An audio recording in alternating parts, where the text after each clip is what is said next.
Muy bien. Bueno, entonces vamos a ver hoy trastorno específico del aprendizaje y sus modalidades. Entonces, dentro del trastorno específico del aprendizaje, aquí hay que hacer una salvedad, muchachos.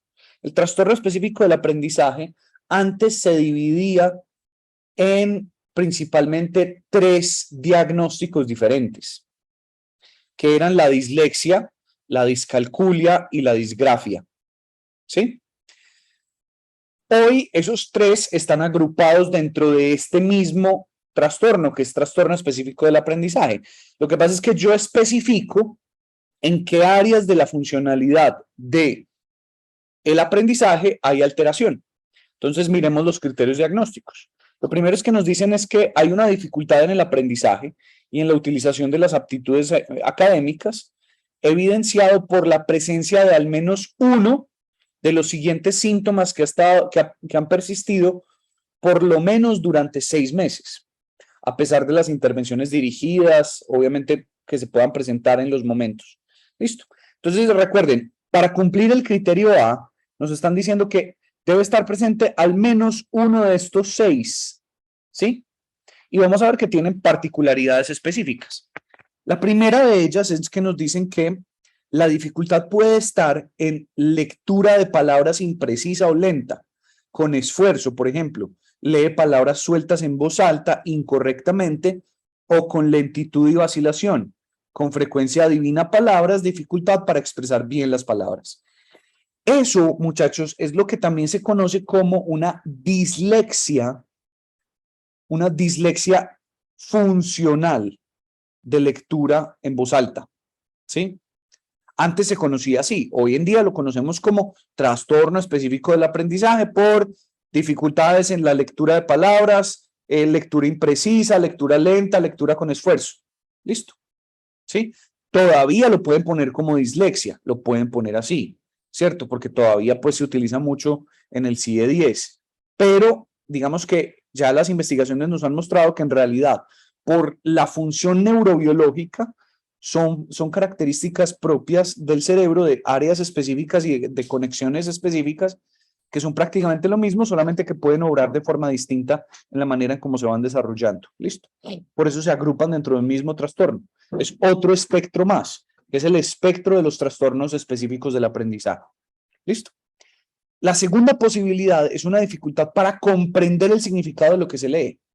Por ejemplo, puede leer un texto con precisión, pero no comprende la oración, las relaciones, las inferencias, el sentido común de lo que se lee.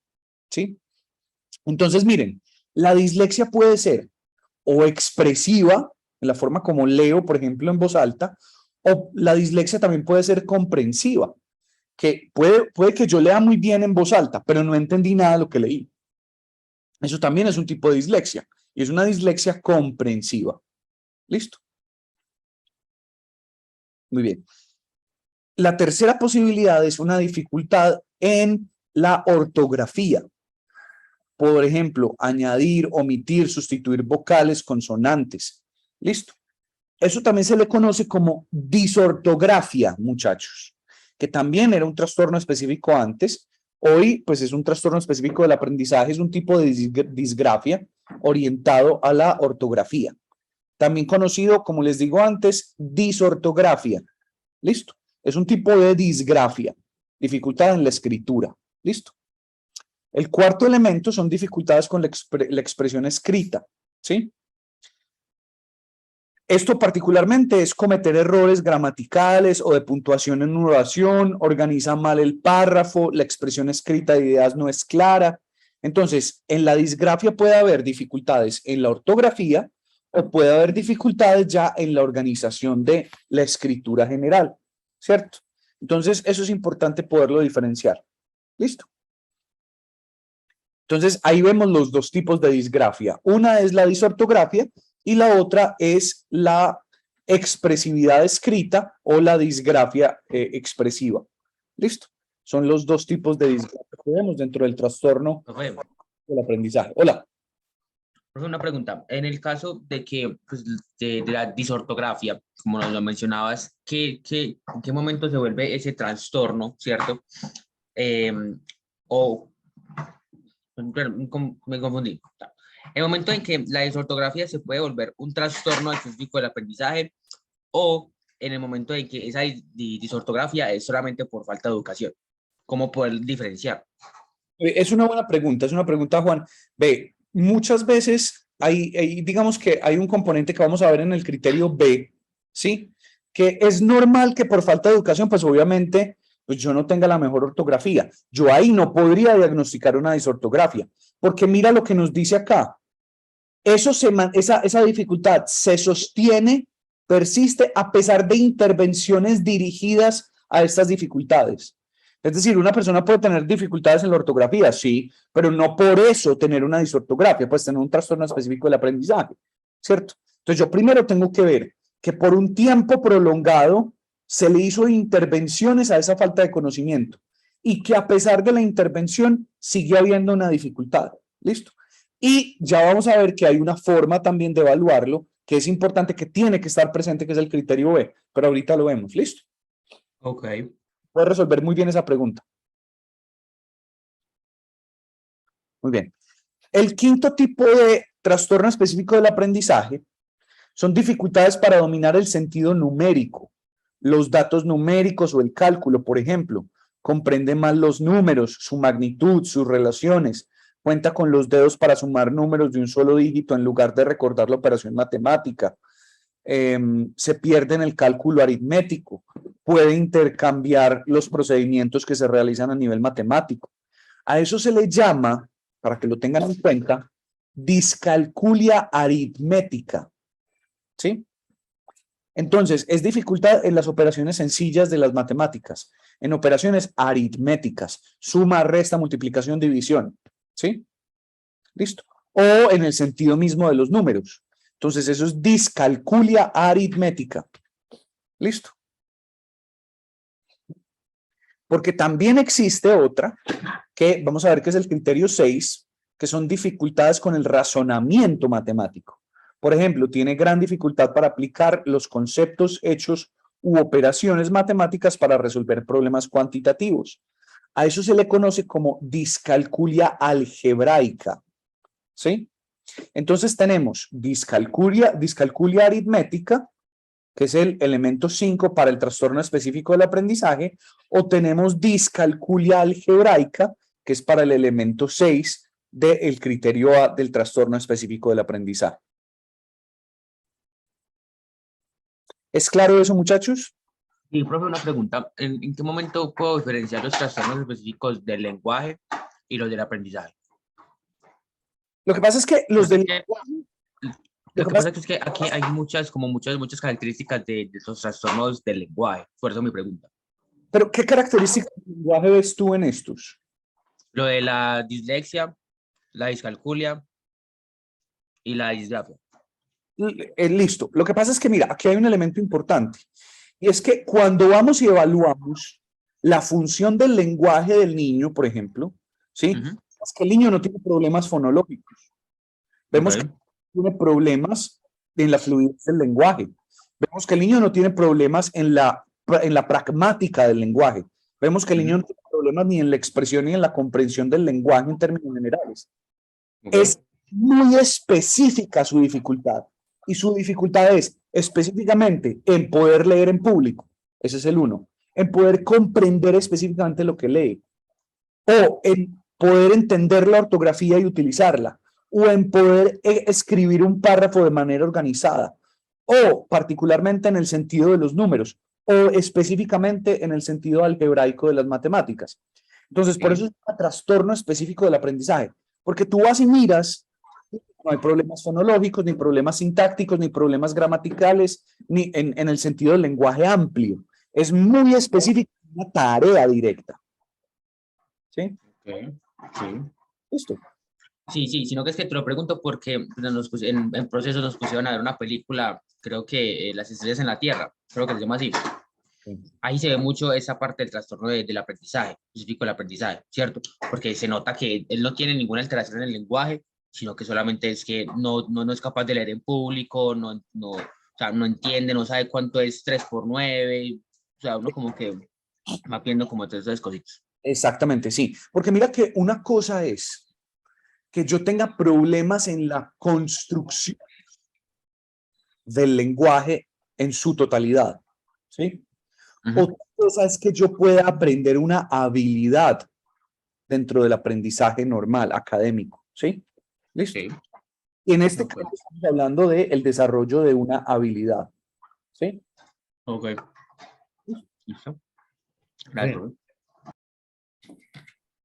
Muy bien. profe, yo tengo tengo la misma duda de compañero, porque estoy revisando mis notas en procesos, y bueno, Gabriel nos indica que pues, en los trastornos del lenguaje también está, perdón, en la comprensión del lenguaje. O sea, cuando pues ponía el ejemplo de Ishan, que era un niño, de que no era porque no quería aprender, no porque era muy imperativo, sino porque no comprendía que era MA, que era MA. O sea, como la comprensión del lenguaje, pues era su iglesia, Pero su...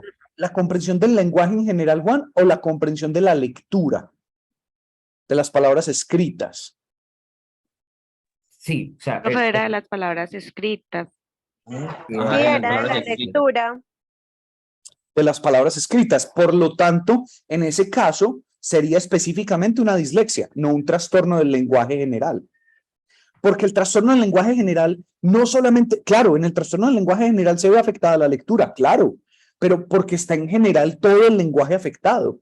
Pero es que aquí estamos hablando de solo esa aptitud, esa capacidad, esa habilidad afectada en la lectura. El resto de cosas, el niño habla como un loro y habla bien y organiza. exacto. ¿Sí? De hecho, ese es el ejemplo de Ichan. Él habla por los codos incluso. Entonces, ahí está mal diagnosticado, en ese caso. No hay un trastorno del aprendizaje, sino del aprendizaje. Porque no existe un trastorno específico del lenguaje. Pero espérate otra vez, Juan. Es un trastorno específico del aprendizaje el de él, sí. Sí, Sí, sí, aparentemente, según lo que Deishan está es. hablando, sí, profe. Ya él está mal diagnosticado. Pero aquí hay una cosa, muchachos, y en esto quiero hacer una salvedad.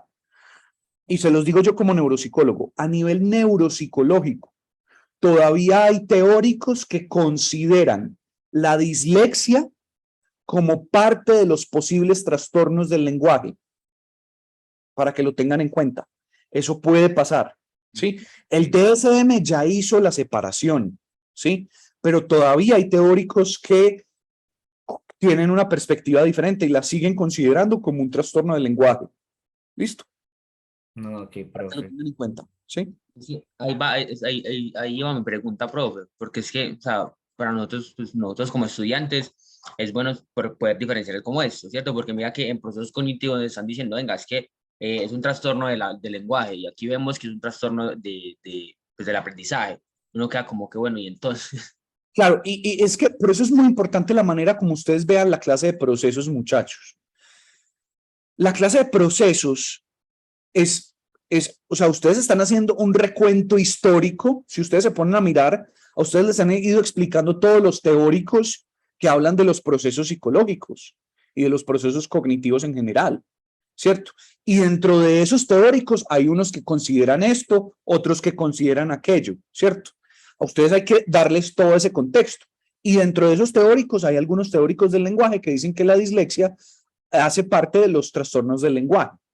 ¿Qué es lo que pasa? Hoy en día, cuando ya en la clínica usted tiene que hacer un diagnóstico de dislexia, usted lo hace como un trastorno específico del aprendizaje, no como un trastorno del lenguaje. En el sistema que manejamos nosotros, ¿cierto? Que es el que particularmente la OMS utiliza, que es directamente relacionado con el CIE-10, ¿sí? Que ya en esto nos sale el CIE-11, ¿cierto? Pero a nivel teórico puede haber muchas perspectivas diferentes para que no crean que una cosa contradice la otra, no. Simplemente yo les estoy enseñando lo práctico, lo que en psicopatología tenemos que tener en cuanto a lo práctico. Pero en procesos, efectivamente, ustedes ven las distintas teorías. ¿Es claro eso, muchachos? sí, Listo.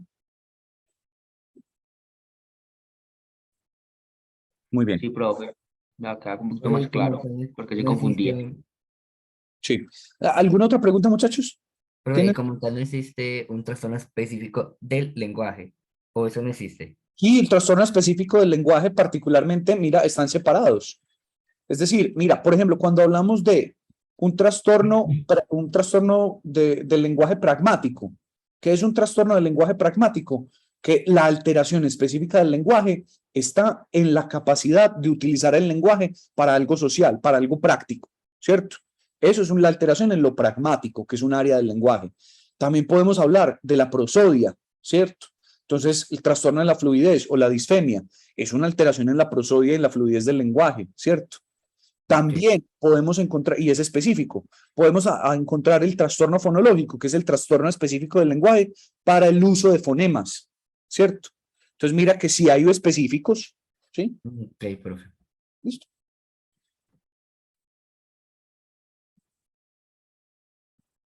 Muy bien. Profe, entonces, solo como para aclarar, profe, entonces, en ese caso, el trastorno específico del lenguaje solamente sería como para yo poderme comunicar con las demás personas, para que las demás personas me entiendan. El trastorno específico del aprendizaje, cuando se va alterado el lenguaje, es solamente para la comprensión, para mi comprensión del lenguaje. Así lo entiendo yo. No, no, Juan, creo que me toca volverte a explicar algo y es, lo primero es, yo puedo tener un trastorno del lenguaje, tanto expresivo como comprensivo, ¿sí? Y ser un trastorno del lenguaje. Aquí estamos hablando es de aptitudes, de habilidades muy específicas, como la lectura en público, la comprensión de la lectura, solo de la lectura, no de lo que me dicen en palabras, ¿cierto? El uso de la ortografía es una habilidad específica. La escritura, organizar un párrafo es una habilidad específica. El sumar o restar es una habilidad específica. El resolver problemas matemáticos es una habilidad específica, ¿cierto? Entonces, eso es un trastorno específico del aprendizaje. Pero en cambio, si hablamos de que el problema es en la comprensión, también estamos hablando de un trastorno del lenguaje, ¿cierto? Porque la comprensión es que ni siquiera entiendo lo que me dicen, las señas que me hacen, lo que leo. Eso es un trastorno de la comprensión ya general, es un trastorno del lenguaje, ¿sí? Sí, ya, ya. Gracias, profe. Muy bien. ¿Alguna otra pregunta, muchachos?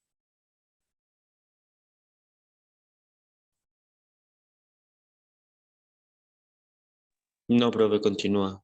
Perfecto. Muy bien. Bueno, miren entonces, para responder una de las preguntas que Juan hacía ahora, es el criterio B, lo que nos dice. Las aptitudes académicas afectadas están sustancialmente y en grado cuantificable por debajo de lo esperado para la edad cronológica del individuo e interfieren significativamente con el rendimiento académico laboral, con actividades de la vida cotidiana que se confirman con medidas, pruebas estandarizadas administradas individualmente y una evaluación clínica integral en individuos de 17 o más años. La historia documentada de las dificultades de aprendizaje se puede sustituir por la evaluación estandarizada. Entonces, es decir, ¿yo cómo puedo diferenciar un pelado que por su falta de desarrollo académico, porque no ha asistido de pronto a un colegio, que tenga una disortografía a un pelado que sí la tenga? Pues tengo que aplicarle una prueba cuantitativa que inclusive tiene en cuenta el nivel de escolaridad, ¿cierto? Si el niño no ha estado escolarizado, obviamente la prueba le baja el nivel, el rango de puntuación necesario. Inclusive, dicen, no se puede diagnosticar. El criterio de lo que nos dice, muchachos, es que el trastorno específico del aprendizaje sí o sí tiene que estar determinado a través de pruebas neuropsicológicas del aprendizaje. ¿Sí? Es decir, yo no puedo diagnosticar un trastorno específico del aprendizaje sin aplicar pruebas neuropsicológicas que evalúen cada una de estas competencias. ¿Es claro? Profe, una pregunta. Claro. Aquí, pues, ¿sabes algún nombre de pruebas que se puedan aplicar en este caso? ¿Nos Sí. puedes decir por? Sí, son pruebas neuropsicológicas. La primera de ellas para la lectura es la prueba de medición de lectura. ¿Sí? Es una prueba. ¿Sí? Otra, la prueba de medición de cálculo. ¿Sí? Otra que las reúne todas, que les recomendaría inclusive aplicar esa, la ENI, que es la entrevista neuropsicológica infantil. La ENI tiene apartados para las distintas habilidades del aprendizaje, ¿cierto? Hay muchas más, ¿cierto? Otras, por ejemplo, de escritura. Entonces, está la prueba de escritura infantil, para evaluar competencias de escritura. Hay muchas diversas, listo.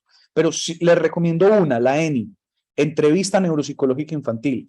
Tiene segmentos de evaluación para distintas habilidades. Listo. Eso se le evalúa a cualquier Gracias, niño, profe.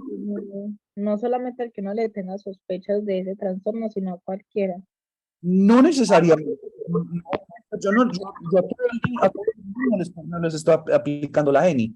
Si yo veo que las dificultades del niño están asociadas más como al comportamiento, a factores comportamentales, yo no necesariamente les tengo que aplicar una prueba neuropsicológica. Yo les puedo aplicar una prueba, por ejemplo, la BANFE o el BASC, que son pruebas de funcionalidad, de función ejecutiva, en generales, para ver cómo podemos trabajar lo conductual, ¿cierto? Ese es más como para trastornos del neurodesarrollo, como esto que estamos viendo, ¿sí? La ENI, ¿listo? Gracias. Muy bien, con gusto. C. Las dificultades de aprendizaje comienzan en la edad escolar, pero pueden no manifestarse totalmente hasta que las demandas de las aptitudes académicas afectadas superan las capacidades limitadas del individuo. Por ejemplo, en exámenes cronometrados, lectura, escritura de informes complejos y largos para una fecha límite inaplazable, tareas académicas excesivamente pesadas. Listo. Entonces, aquí lo que nos están diciendo es que esto inicia en las primeras etapas del desarrollo escolar. Listo. Y de las dificultades de aprendizaje nos explican mejor por discapacidades intelectuales, trastornos visuales o auditivos no corregidos, otros trastornos mentales o neurológicos, adversidad psicosocial, lo que me preguntaba Juan, falta de dominio en el lenguaje, de instrucción académica o directrices académicas educativas inadecuadas. Muchas veces pasa, muchachos, cuando tenemos docentes como en las instituciones educativas, docentes de niños muy pequeños, que son absolutamente estrictos y son poco cercanos con los estudiantes, se ha mostrado una prevalencia alta de dificultades en el desarrollo de estas habilidades. Ahí no sería posible diagnosticar ninguno de estos, porque eso se debe a directrices educativas inadecuadas. ¿Listo? Entonces siempre es muy importante evaluar la manera pedagógica con la que el docente enseña en el aula de clase. ¿Listo? Profe, una pregunta. Como mencionamos de que esto lo hace unas pruebas neuropsicológicas, entonces solamente el neuropsicólogo puede determinar el diagnóstico o cualquier psicólogo. En realidad, cualquier psicólogo, porque tú como psicólogo general estás habilitado para aplicar pruebas neuropsicológicas, pero te tienes que entrenar en ellas, ¿cierto? Es decir, tienes que haberlas practicado con anterioridad, pues, como para poderlo hacer. ¿Cuál es la recomendación que yo siempre les hago? Uno como psicólogo general, en el caso de ustedes que se van a graduar, uno como psicólogo general sospecha y aplica, por ejemplo, una prueba general, ¿cierto? Por ejemplo, la ENI, ¿sí? Y con esa prueba uno ya dice, uy, no, venga, aquí se está viendo dificultades significativas. Entonces yo puedo llegar a diagnosticar, aquí es lo que sigue, ¿sí? Este de acá, ¿sí? Yo puedo llegar a diagnosticar, aquí está el módulo, perdón, me fui muy abajo. ¿Sí? Yo puedo llegar a diagnosticar, miren, aquí están los códigos, problemas, dificultades en la lectura, dificultades en la expresión escrita, dificultades en las matemáticas. Pero yo puedo llegar a diagnosticar un leve, ¿sí? Pero remitir a neuropsicología para que evalúe realmente el nivel de gravedad. ¿Listo? ¿Sí? Entonces, para que ya neuropsicología haga todo el proceso de adecuación. ¿Listo? Pero ustedes son los que muchas veces lo detectan de primero, tanto el psicólogo educativo como el psicólogo general de consulta individual. ¿Sí? ¿Listo? Gracias, profe. Muy bien, con gusto. Bueno, aquí están los códigos del CIE-10, muchachos. Si es dislexia, F81.0. Si es disgrafia o disortografia, F81.81. Y si es discalculia, F81.2. ¿Listo? ¿Sí? Y yo especifico las características que tiene cada uno. Si es leve, moderado, grave. ¿Listo? Yo puedo tener un niño que tenga dificultades en varias. ¿Listo? ¿Sí?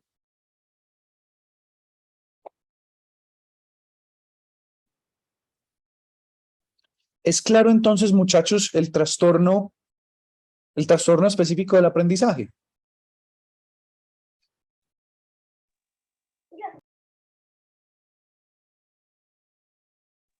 Por mi parte, sí, profe. Sí, señor. Listo. Sí, Perfecto. profe, está claro. Profe, Sí. en decir, yo siguiendo, pues aún sigo rumiando con el caso de la película. Isham pues, era un niño que él invertía, por ejemplo, la B con la D, invertía la A, la L escribía hacia el otro lado. Eso era claramente una dislexia, que era un trastorno específico del aprendizaje, no del lenguaje. ¿Es correcto, profe? Sí, pero es lo que yo le explicaba a Juan Sebastián ahora. Acuérdate, todavía hay algunos teóricos, algunas perspectivas, inclusive neuropsicológicas, que sostienen que la dislexia hace parte de los trastornos del lenguaje. Ok, ¿Sí? Lo que pasa es que yo les estoy enseñando cómo lo diagnosticamos en el sistema de salud que tenemos. ok, Para el sistema de salud que nosotros utilizamos, que es basado en la OMS, obviamente por los convenios que tiene Colombia con la ONU, ¿cierto? La Organización de Naciones Unidas, ¿sí? Que obviamente su entidad encargada de la salud es la Organización Mundial de la Salud, la OMS, ¿sí? Nosotros nos regimos esas normas y para esas normas nos basamos en el CIE-10, que a su vez se basa en los elementos del DSM, lo que últimamente pues se ha ido investigando. Entonces, para el diagnóstico, nosotros ya diagnosticamos que son trastornos específicos del aprendizaje, que están en un grupo diferente a los trastornos del lenguaje. Listo. Pero No. para los teóricos, la dislexia sigue estando dentro de los trastornos del lenguaje. Listo, pero no, yo creo que la confusión esta es que no comprendimos el tiempo en que se diagnosticó al niño, que fue en el 2007, o sea, hace muchos años ya. Exactamente. Entonces sí se existía, En el o se 2000, seguía todavía la... exacto, la dislexia seguía siendo considerada dentro de los trastornos del lenguaje. ¿Sí? ¿Sí? No, inclusive todavía hoy, Juan, muchos teóricos lo hacen. ¿Sí? Personalmente creo que diferenciar estrictamente lenguaje y aprendizaje es muy difícil, porque son todos procesos neurocognitivos. Parte del lenguaje está el aprendizaje, ¿cierto? Pero también parte del aprendizaje se logra a través del lenguaje. Entonces, yo como neuropsicólogo les puedo decir, esta es la diferenciación que hay para poder hacer el diagnóstico, pero entender el funcionamiento del lenguaje sin el aprendizaje no tiene sentido, ni viceversa, ¿sí? Es decir, son dos cosas muy unidas, ¿sí? Listo, gracias, profe. Con mucho gusto. Bueno, muchachos, entonces pasamos al siguiente grupo de los trastornos del neurodesarrollo, que son los trastornos motores. El primero de ellos es el trastorno del desarrollo de la coordinación, ¿sí? O trastorno de la coordinación motora, también lo pueden encontrar en algunos textos. Este es el famoso niño torpe, que cuando vemos en la escala abreviada del desarrollo, vemos que control tras control de crecimiento y desarrollo, su mayor dificultad se presenta en área de motricidad gruesa y motricidad fino adaptativa, ¿sí? Lo vemos progresivamente con el paso de los años, ¿sí? Entonces, miren lo que vemos. La adquisición y ejecución de habilidades motoras coordinadas está muy por debajo de lo esperado para la edad cronológica del individuo y la oportunidad de aprendizaje y el uso de las aptitudes, ¿sí? Las dificultades se manifiestan como torpeza, dejar caer, chocar objetos, así como lentitud e imprecisión en la realización de habilidades motoras, coger un objeto, utilizar las tijeras, los cubiertos, escribir a mano, montar en bicicleta o participar en deportes. ¿Listo? Entonces, esa es una característica llamada trastorno del desarrollo de la coordinación. ¿Listo? B, el déficit de actividades motoras del criterio A interfiere de forma significativa y persistente con las actividades de la vida cotidiana, apropiadas para la edad cronológica. Cuidado y mantenimiento de uno mismo, afecta la productividad académica escolar, las actividades prevocacionales, vocacionales, el ocio, el juego. ¿Listo? C, los síntomas comienzan en las primeras fases del periodo del desarrollo. D, las deficiencias de las habilidades motoras no se explican mejor por la discapacidad intelectual, por deterioros visuales, no se pueden atribuir a la afección neurológica o alterna del movimiento, ¿sí? Una parálisis cerebral, una distrofia muscular, un trastorno degenerativo. ¿Listo? Entonces, esto se llama trastorno del desarrollo de la coordinación. F82. ¿Listo? ¿Lo conocían, muchachos? ¿Lo habían oído? Profe, yo no. Muy bien. Y ustedes me preguntan, profe, ¿y eso lo diagnosticamos nosotros los psicólogos? Muchachos, sí. Esto lo diagnosticamos los psicólogos, porque hace parte de las características del neurodesarrollo en los niños, ¿sí? Listo. Obviamente, lo ideal es remitir a pediatría, remitir a fisioterapia. Los fisioterapeutas son los que hacen terapia del movimiento. Entonces, es importante remitir a fisioterapia. Tiene una gran relación con trastornos del lenguaje, porque el lenguaje es una función motora. Entonces, si tengo problemas en la coordinación motora en general, pues también puedo tener problemas del lenguaje. Entonces, también posiblemente necesito remitir a fonoaudiología. ¿Listo? Pero nosotros lo detectamos y muchas veces lo diagnosticamos. ¿Listo? Sí, ¿lo conocen? ¿Les queda claro eso, muchachos? Sí, señor. Perfecto, muy bien. Es muy interesante. Listo, para que lo tengan en cuenta. Profe, Ah. y por qué, pues como por qué razón lo desarrollaría la persona, el niño, la persona, pues si de pronto una enfermedad o algo. Es una buena pregunta, Ana. Mira, todos estos trastornos del neurodesarrollo, todos, no necesariamente se aparecen porque el niño haya tenido una infección, una enfermedad, no. Recuerden todo lo que ya hemos visto de factores congénitos, de factores genéticos, de factores ambientales. Todo eso se suma en conjunto para que aparezcan este tipo de cosas, porque todos esos factores influyen en cómo se desarrolla el cerebro. Por eso se llaman trastornos del neurodesarrollo. Entonces, las áreas de conexión que ustedes, me imagino que ya de pronto en neuroanatomía vieron, nosotros tenemos en el lóbulo frontal, tenemos una corteza muy importante que es la corteza premotora, ¿sí? Corteza motora primaria, corteza motora secundaria, tenemos los ganglios de la base en la parte interna, todo eso, obviamente ahí están las vías piramidales que bajan, pasan por los ganglios, de los ganglios pasan obviamente el cerebelo, bajan obviamente eso decusa y se vuelve pues como toda una respuesta neuronal básica motora. Quiere decir que los trastornos del neurodesarrollo se originan porque esas vías muchas veces, la interconexión entre esas neuronas de esas distintas áreas presentó alguna dificultad en el proceso de migración neuronal, en el proceso de mielinización o presentó dificultades en la proliferación de las neuronas, ¿cierto? Cada uno de esos factores pudo haber influido en menor o mayor medida para que aparecieran estos trastornos del neurodesarrollo. ¿Sí? ¿Listo? Profe, una pregunta. Sí. Cuando un niño hace, pues un bebé hace sufrimiento fetal, pues en el momento del parto también se puede ver en esto del neurodesarrollo. Por supuesto, complicaciones en el parto siempre pueden ser un factor de riesgo significativo para los trastornos del neurodesarrollo, porque muchos pueden entrar en hipoxia, es decir, dificultades para respirar, pueden tener alguna lesión particular, ¿cierto? Todo eso repercute en cómo se va a desarrollar, cómo se va a seguir desarrollando ese cerebro y eso obviamente puede generar trastornos del neurodesarrollo, ¿sí? Gracias, profe. Un gusto. ¿Alguna otra pregunta, muchachos?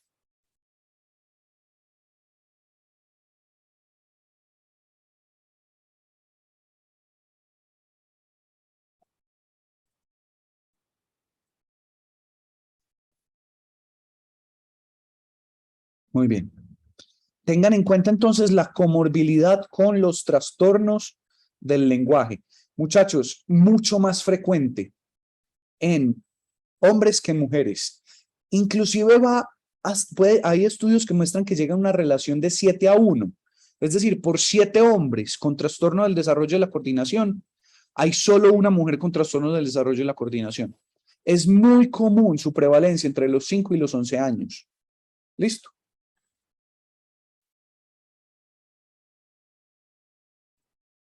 Profe, y eso está ligado al cromosoma Y. Pues me imagino, pues porque de relación hombre-mujer.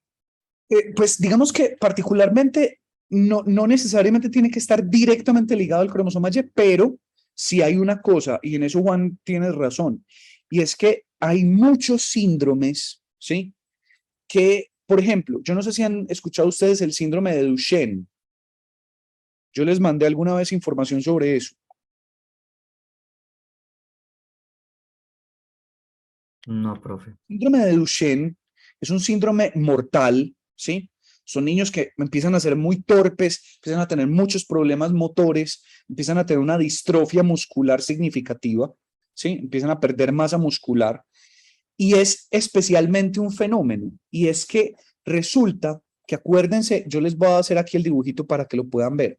No es que la alteración esté en el cromosoma Y, la alteración está en el cromosoma X, pero el cromosoma Y no alcanza a compensar la alteración de ese cromosoma X. Entonces, este es el cromosoma X de este niño, ¿sí? Con síndrome de Duchenne, ¿cierto?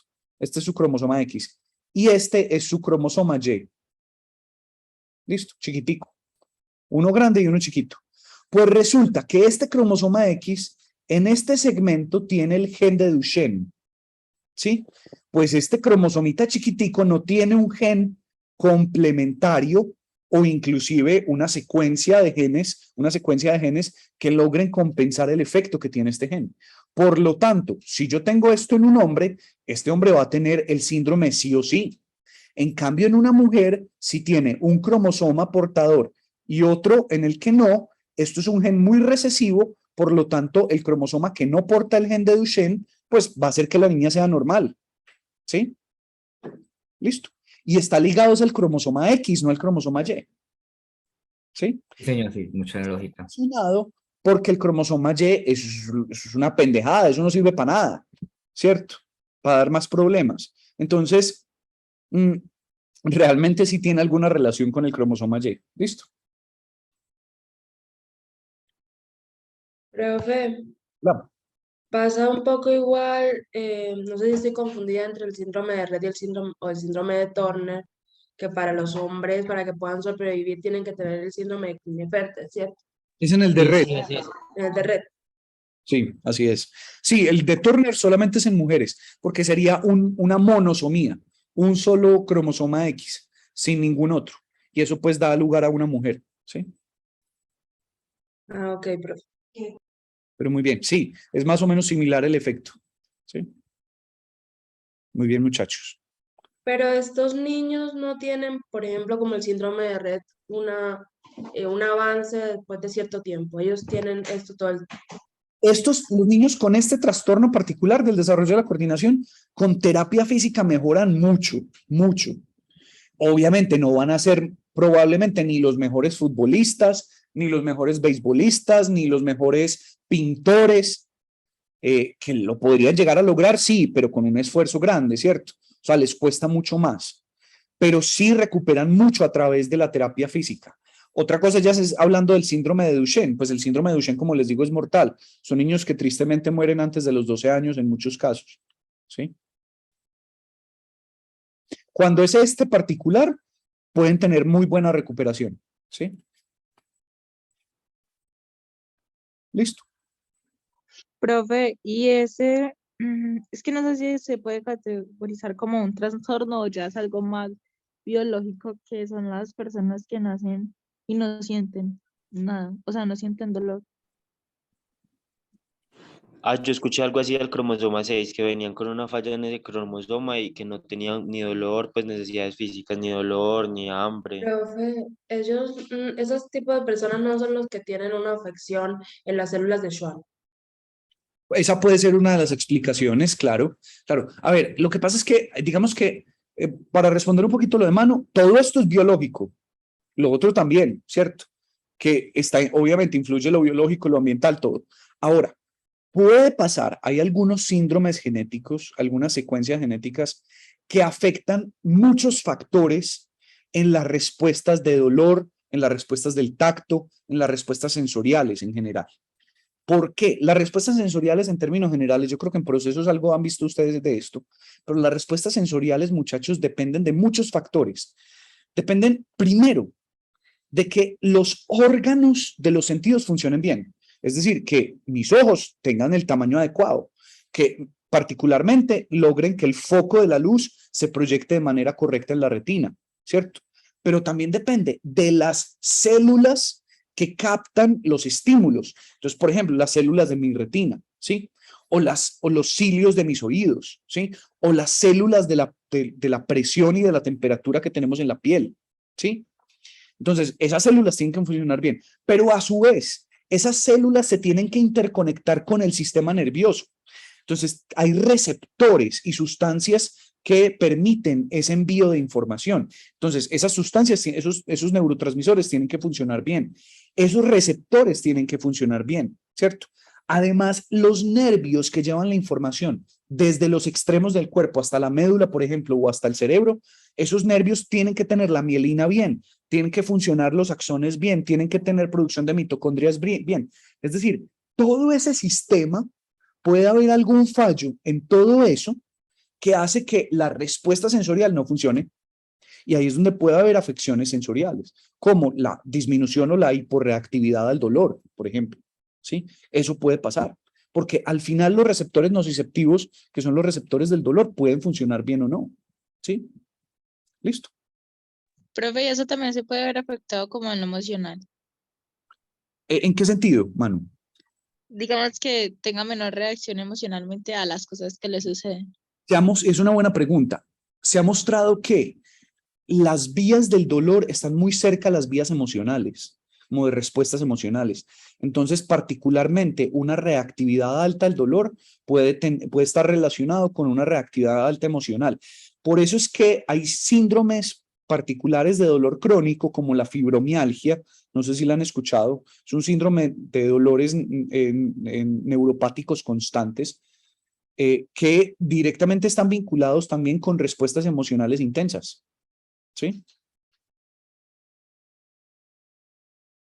Profe, porque lo que yo vi fue que una muchacha, pues, como ella tenía, pues, como esta afectación de que no sentía dolor, le descubrieron como el cáncer muy avanzado y le cortaron una mano y pues ella pues no mostró como mayor sufrimiento antes que le cortaron la mano.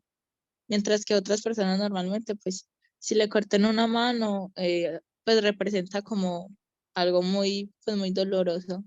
Lo que pasa, Manu, es que eso también, obviamente, pues eso se puede ver a muchos factores, pero también hay una cosa, y es que en parte el dolor es un elemento que nos permite saber y reconocer nuestro cuerpo, ¿sí? Es decir, es a través muchas veces del dolor que nos damos cuenta que nuestras piernas están ahí. Cuando yo siento incómodas las piernas por una posición que estoy asumiendo, es el dolor el que me dice, hey, venga, mis piernas están en esta posición, ¿sí? También obviamente la propiocepción en términos generales, pero el dolor juega un papel importante en el reconocimiento de mis partes, de mi cuerpo en términos generales. Entonces, claro, pues si hay una baja respuesta al dolor, obviamente puede que su representación de sus miembros superiores, inferiores, lo que sea, puede que su representación sea menor, factiblemente, ¿sí? Su representación psicológica, ¿sí? Gracias, profe. Mucho gusto.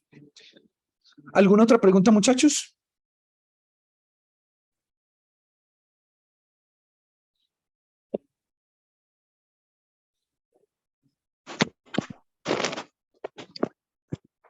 Sí, El siguiente trastorno, muchachos, es el trastorno de movimientos estereotipados, ¿cierto? En este no me voy a centrar tanto porque ustedes ya en semiología vieron que eran las estereotipias motoras, ¿sí? F98. No, Hola. nosotros no. Ustedes en psicomotricidad no vieron movimientos estereotipados. Creo que es que pasamos por eso muy por encima, o sea, en un momento no vimos casi psicomotricidad. Ok. Bueno, en términos generales, muchachos, los movimientos estereotipados son movimientos repetitivos de simulación de alguna conducta en particular. Entonces, miremos los criterios diagnósticos. Comportamiento motor repetitivo, aparentemente guiado y sin objetivo. Sacudir o agitar las manos, mecer el cuerpo, golpearse la cabeza, morderse, golpearse el propio cuerpo. ¿Listo? Entonces, por ejemplo, lo que veíamos en el caso de Marianita, este aplaudir es un movimiento estereotipado de golpearse las manos o de aplaudir, ¿cierto? Eso es un movimiento estereotipado. Otros tienen un movimiento estereotipado de como si subieran una escalera. Por ejemplo, hay un caso que yo siempre les pongo mucho cuando explico psicomotricidad, y es pacientes que tienen estrés postraumático después de un soldado que participó en la guerra y quedó con estrés postraumático, en donde su movimiento estereotipado es, él está conversando con uno y de un momento a otro levanta las manos como si fuera a disparar, ¿sí? Pero es un movimiento estereotipado producto de la respuesta del miedo, ¿cierto? Entonces, eso es un movimiento estereotipado. Profe, Hola. también, por ejemplo, pues podría ser como en los trastornos de ansiedad por estrés y todo ese tema, los tics, por ejemplo, que muevan mucho un ojo, pues, No, eso se llama trastorno por tics, que ya lo vamos a ver, ¿sí? ok. Porque normalmente los movimientos estereotipados son de la cabeza hacia abajo, ¿sí? Profe, Normalmente. Hola. Me y asusté de todo. Taure, que yo tengo una amiga, Síndrome de la Tourette. Artur, perdón, eh, ella parece, pues, ella tiene parece como si estuviera haciendo sí todo el tiempo, estuviera haciendo como sí. O sea, ella menea la cabeza como si estuviera haciendo sí, y uno dice, uno cuando la conocí primeramente, yo, sí que, o sea, yo como, yo era como, ¿qué me están diciendo? Y dice, no, es que yo tengo el síndrome de, de la que, Tourette.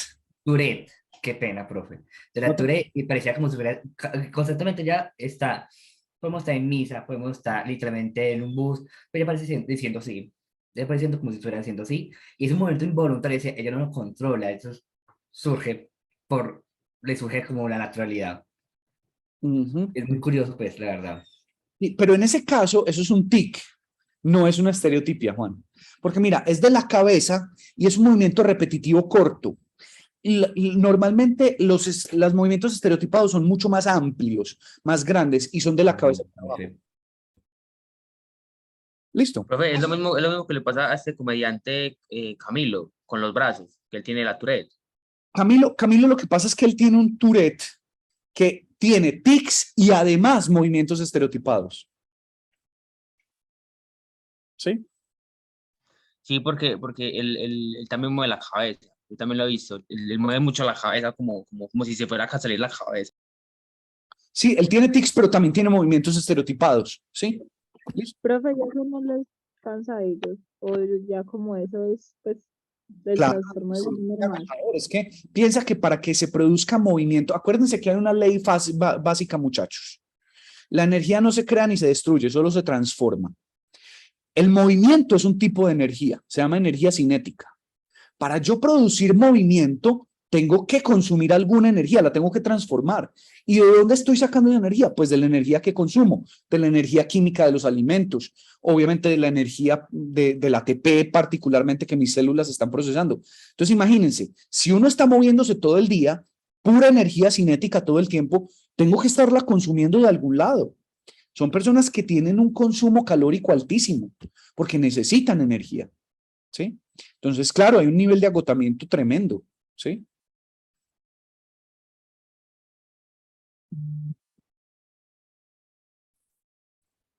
Profe, Hola. ¿me puede repetir, por favor, qué son los tics? O sea, los movimientos estereotipados son más amplios y del cuello para abajo, y los tics, ¿qué son? Pues uno ve a alguien y cómo lo diferencia. Ya vamos para allá. No me quedo Voy a hablar de los tics. listo, ¿Listo? profe. Muy bien. Muchachos, ve, el comportamiento motor repetitivo interfiere en las actividades sociales, académicas u otras, puede dar lugar a la autolesión. A veces el movimiento estereotipado, muchachos, es golpearse. Muy común en el autismo, por ejemplo, o en la discapacidad intelectual. ¿Listo? C, comienzan las primeras fases del periodo del desarrollo. ¿Listo? D, el comportamiento repetitivo no se puede atribuir a los efectos fisiológicos de una sustancia, una afección neurológica y no se explica mejor por otro trastorno del neurodesarrollo mental. Por ejemplo, la tricotilomanía, que es arrancarme el pelo constantemente, o el trastorno obsesivo compulsivo. ¿Listo? Profe, Hola. entonces pues me surgió como algo aquí según lo que dijiste de los movimientos estereotipados, por ejemplo, en un niño que uno pues tenga ese tipo de trastorno y por ejemplo tenga bajo peso, lo ideal entonces sería pues remitirlo como al nutricionista y estar pendiente que sí consuma como los alimentos adecuados para poder sobrellevar la energía de ese trastorno. Es importante, siempre en los trastornos motores es muy importante acompañamiento por fisioterapia y acompañamiento por nutrición, siempre, sí, total, ¿sí?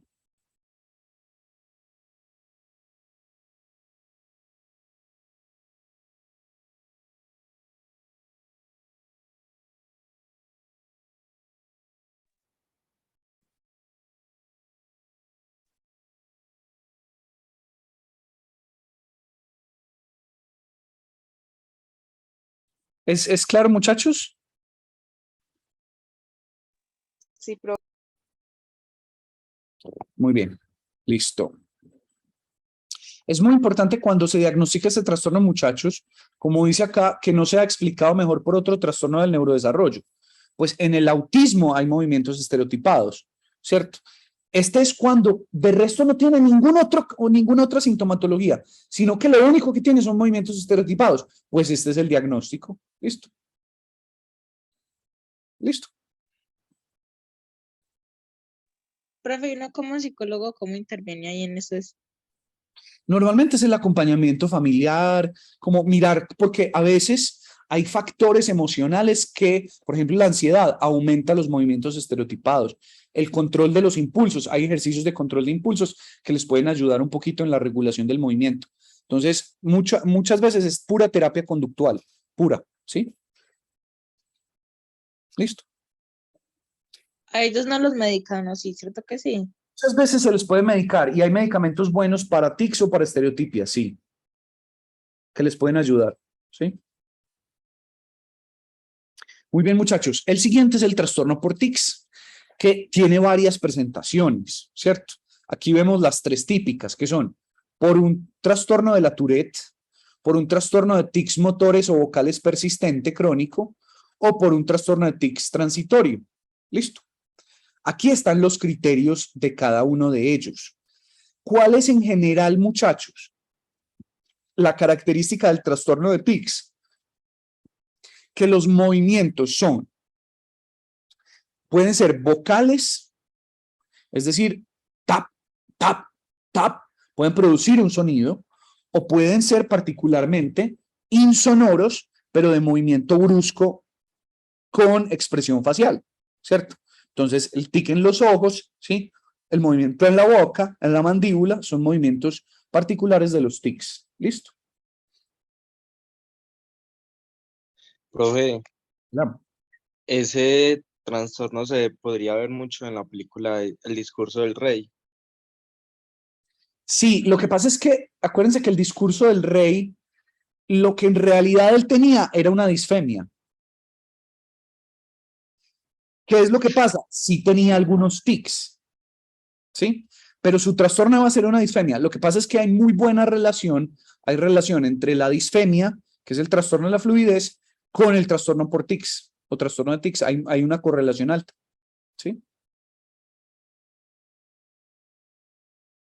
Pues es lo que yo te iba a preguntar, porque es que, o sea, en algunos casos uno ve los tics como con el lenguaje, como que repiten mucho una palabra. O sea, como que la palabra entra de repente, o sea, como que no tiene ninguna coherencia como en el discurso, sino que entra, no sé, como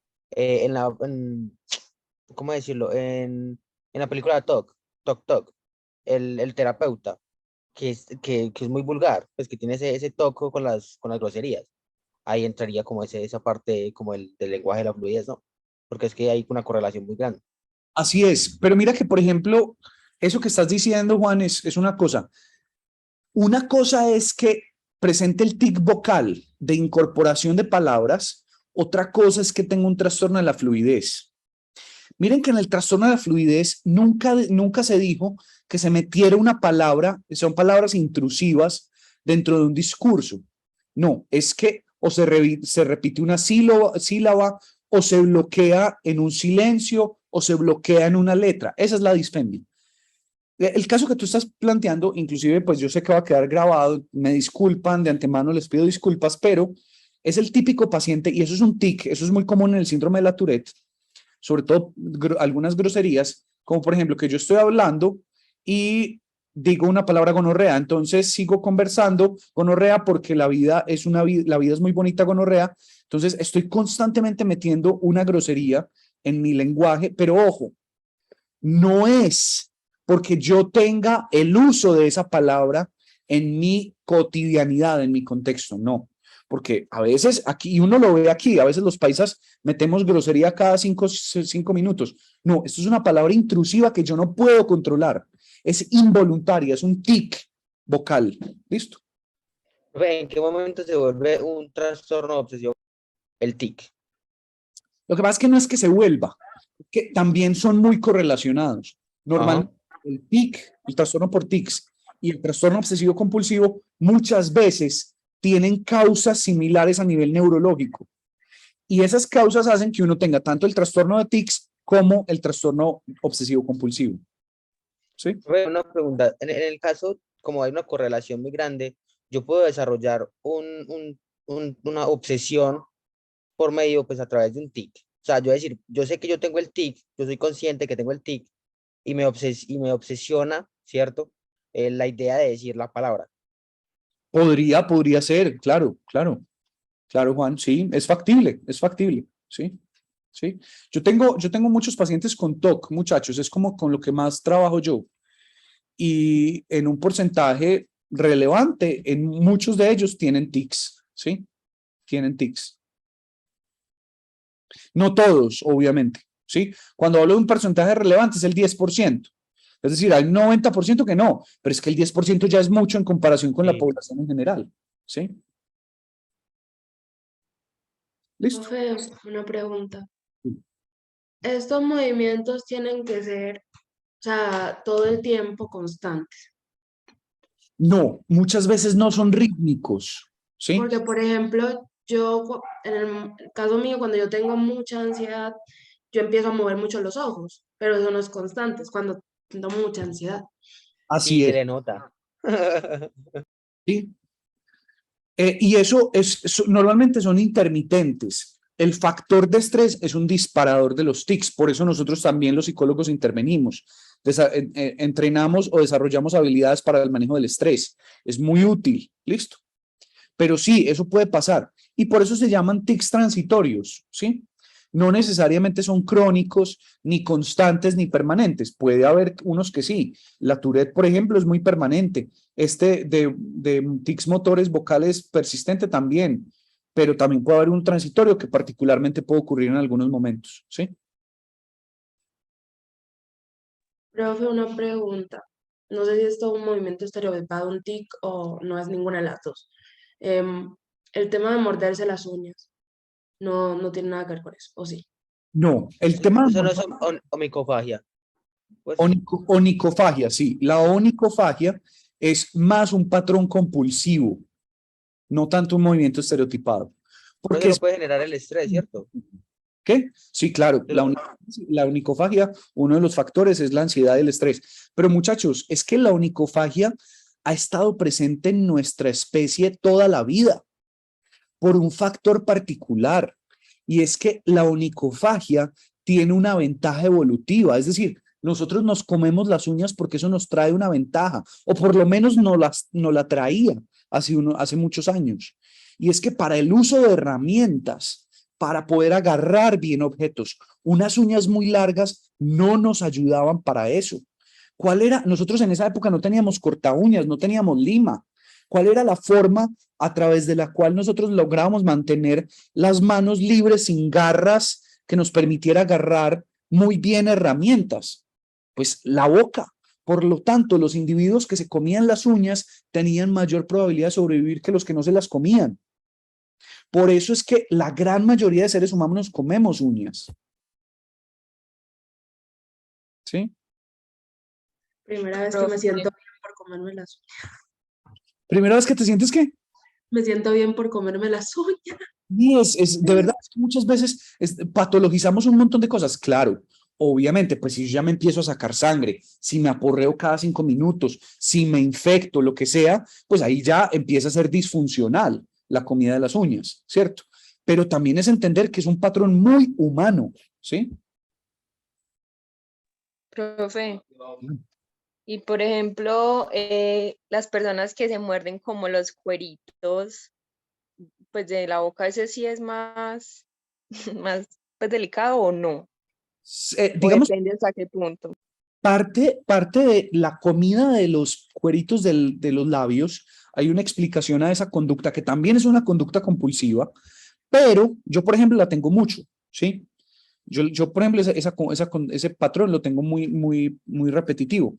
Pero, por ejemplo, una de las explicaciones que hay a nivel evolutivo es que los labios me permiten a mí captar respuestas de temperatura y de sabor frente a lo que estoy comiendo, ¿cierto? Temperaturas, texturas, los labios permiten ese primer contacto. Entonces, tener los labios llenos de cueros disminuye la sensibilidad frente a la temperatura y las texturas. Entonces, una respuesta es, me tengo que quitar esos cueros para poder tener una buena respuesta a temperatura y texturas, para comer cosas que sean saludables. Esa es una de las explicaciones evolutivas también para ciertos patrones repetitivos. Miren, hay uno muy común que no sé si les ha pasado a ustedes, y es el hurgarse las orejas y oler la cera de los oídos. No sé si lo han escuchado o les ha pasado, ¿sí? Ese patrón es, uno diría, pero ¿qué es eso tan horrible? Muchachos, es muy común en nosotros como primates. ¿Cuál es la ventaja de eso? Que a través del olfato nosotros muchas veces captamos si hay algún proceso de infección bacteriano. La cera de oído puede albergar bacterias, no es para estarnosla sacando, también nos protege muchas veces y es una barrera de entrada a las infecciones. Pero entonces, el oler la cera de oído es una manera de determinar si estamos teniendo algún proceso infeccioso entrando por nuestros oídos. ¿Sí? Entonces, miren que a veces satanizamos un montón de procesos que son muy primitivos en nosotros, pero que en realidad son mecanismos de defensa que desarrollamos a través de la evolución. ¿Sí? No sé si habían escuchado de estas cosas. Sí, profe. Profe, no. Pues Primera la vez. mayoría de conductas se asocian con los ansiosos muchas veces. Claro, lo que pasa es que la ansiedad las aumenta, pero por eso es que hay que tratar de trabajar la ansiedad para bajar un poquito la frecuencia de estos patrones. ¿Por qué? Porque pues, si yo estoy todo el tiempo hurgándome las orejas, pues me termino aporreando y ahí sí me gano una infección, ¿cierto? Entonces, lo importante sí es bajar la ansiedad para que el patrón de repetición no sea tan repetitivo ni tan alto, ¿cierto? Pero que son patrones muy humanos, son muy humanos. ¿Sí? ¿Listo?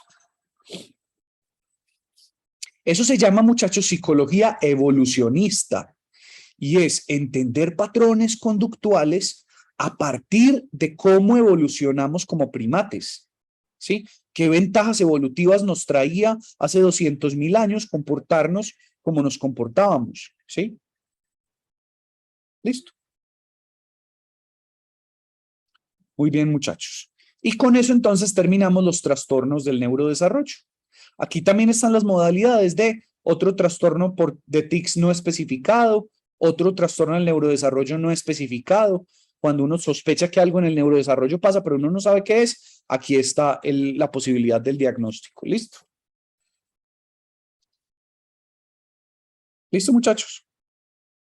Listo, profe. Profe, Hola. Listo, tengo una profe. pregunta. Sí, adelante. Pues siguiendo la parte de que usted decía de la psicología evolucionista, patrones como, pues se puede explicar por qué el ser humano, a pesar de que tiene ciertas conductas que son malas, por ejemplo, consumir alcohol, el drogarse o tener como situaciones específicas de adrenalina, de mucha adrenalina como los juegos o algo por el estilo, que pues en sí se deberían de evitar, pero se han mantenido a lo largo de la historia. Pues desde que yo tengo conocimiento, casi todos los seres humanos se drogan, se alcoholizan, etcétera. Pues eso no es beneficioso para la evolución, pero sí se mantiene dentro de la conducta humana. Ahí se puede explicar eso, profe. Claro, Juan, mira, y la psicología evolucionista lo explica de la siguiente manera, ¿cierto?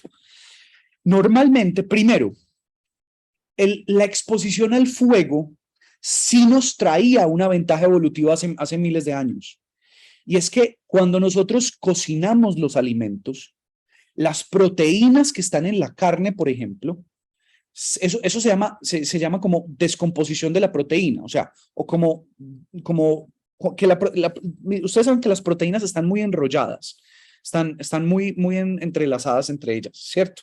Entonces, cuando yo la cocino, la caliento, la proteína se desenrolla, ¿sí? Se llama desnaturalización de la proteína. Entonces, cuando la desnaturalizo, es más fácil digerirla y absorberla para el cuerpo.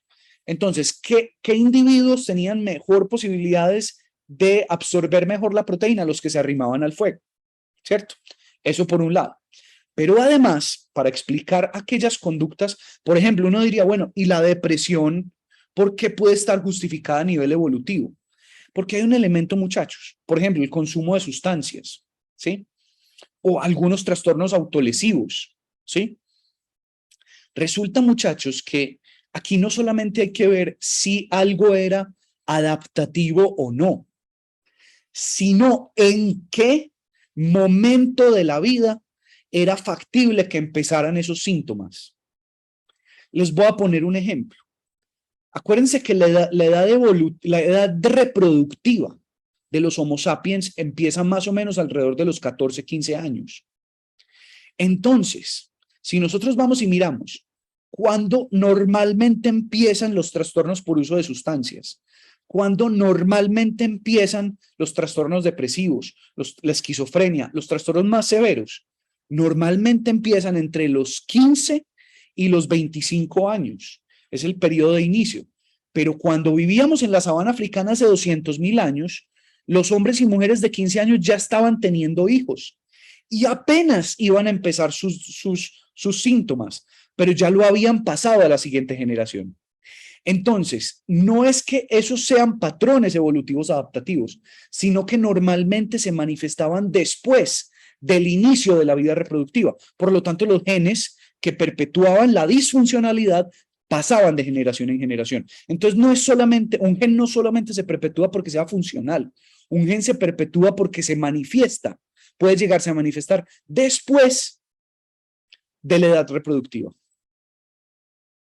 ¿Es claro lo que te estoy explicando, Juan? Me perdí también en nebulosa. Es decir, que... Supongamos que hay un gen que hace que yo desarrolle más fácil el alcoholismo que a que no lo desarrolle. ¿Listo? ¿Sí? Uno se preguntará, pero ese gen, ¿por qué se mantiene generación tras generación si es un gen malo? ¿Sí? Esa es la pregunta que no se hace. ¿Sí? Pues claro, resulta que ese gen, acuérdense que por epigenética, no todos los genes se activan desde el principio. Los genes se van activando progresivamente a lo largo de la vida. Hay unos que se activan muy rápido, otros que se activan después. Entonces, supongamos que yo nazco con ese gen. Ese gen no está activado en mis primeros años de vida. Resulta que es un gen que normalmente se activa con ciertas hormonas de la adolescencia. Pero cuando supongamos que yo vivo hace 200.000 años, yo cuando llegué a la adolescencia, factiblemente en esa época no había ni condones, ni control de natalidad, ni anticonceptivos. Entonces a los 15 años yo ya había embarazado a alguien. ¿Sí? Listo. Y mi gen todavía no se había activado. Pero yo ya le pasé ese gen a mi hijo o a mi hija. ¿Sí? Por lo tanto, es un gen malo, pero ese gen logró pasar de una generación a otra antes de que ese gen me hiciera daño a mí. Por lo tanto, ese gen se perpetúa, porque entonces ahí el caso no es que me traiga alguna ventaja evolutiva, sino que el gen se demora en expresarse, pero sí aprovecha y salta de generación en generación porque se activa después de yo empezar a tener progenie. Pero también se activan, los genes también se activan dependiendo del contexto, ¿no? Por ejemplo, o sea, si yo tengo predisposición al alcoholismo, si yo vivo en un contexto donde no se bebe alcohol, pues nunca se va a expresar el gen. Exactamente, así es. Y también hay otro elemento ahí, Juan, que te voy a adicionar. Entonces, ese es uno. El otro elemento también es que nuestro cerebro es plástico, ¿sí? Entonces, ¿Qué quiere decir que nuestro cerebro sea plástico? Puede que yo no tenga ninguna predisposición genética al alcoholismo, pero el alcohol en general produce muy buena dopamina y mi cerebro empieza a volverse adicto a la dopamina, ¿sí? Entonces, eso hace que puede que yo no tenga ninguna predisposición genética al alcoholismo, pero puedo desarrollar un alcoholismo porque mi cerebro se empieza a interconectar para llevarme a consumir más alcohol todo el tiempo, ¿sí? Entonces, eso es un factor de interconexión neuronal solo debido a factores ambientales. Listo. Listo, Sí, profe, gracias. Muy bien, muchachos.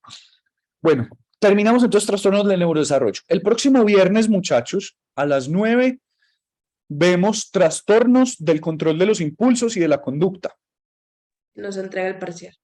Les entrego el parcial, así es. Ay, ¿Sí? gracias. Profe, yo le quería comentar, acabo de ver el cielo y las notas no están montadas. Exacto, profe, todavía no se ha subido nada. No, ¿No les ha solamente es la primera participación y el primer parcial.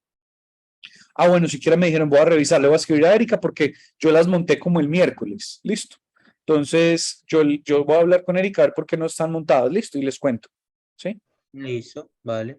Bueno, entonces el viernes les entrego el parcial. Recuerden que el viernes, muchachos, a las 11, no sé qué clase tienen ustedes a las 11. El viernes. Yo por ejemplo, no tengo nada.